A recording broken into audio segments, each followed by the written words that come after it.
రాష్ట్రం బాగా నష్టపోయాం. ఇప్పుడు కూడా తెలివైన వాళ్ళు ఇక్కడ ఉన్నారు, కానీ ఇక్కడ ఉండే వాళ్ళు ప్రపంచం అంతా రాణిస్తున్నారు, కానీ ఇక్కడ రాణించలేకపోతున్నారు. దానికి కారణం ఏంటి?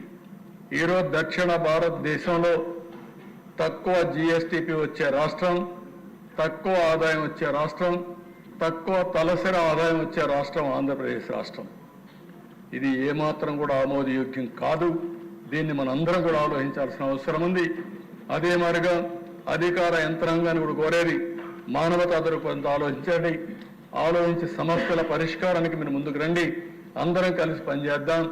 అందరికీ గౌరవించే విధంగా ఒక వ్యవస్థను తీసుకొస్తామని చెప్పి కూడా నేను మీకు తెలియజేస్తున్నా.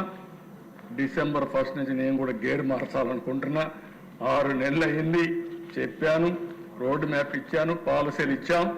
ఇంకా జవాబుదారీతనం తీసుకొస్తూనే ఎక్కడికక్కడ ప్రజా చైతన్యం ద్వారా మళ్ళీ నెక్స్ట్ లెవెల్ ఆఫ్ అడ్మినిస్ట్రేషన్ తీసుకెళ్తానని చెప్పి కూడా ఈ సభ ద్వారా మీకు అందరికీ తెలియజేస్తున్నాను.